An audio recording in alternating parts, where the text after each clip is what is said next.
Today I'll be making my rendition of super quick and easy aloo dum, adding some onions. I have no idea what that dance is.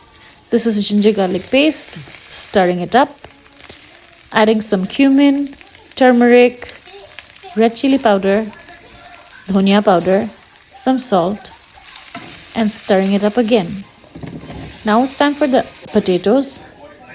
Mix it well, adding some chili, a little bit of water.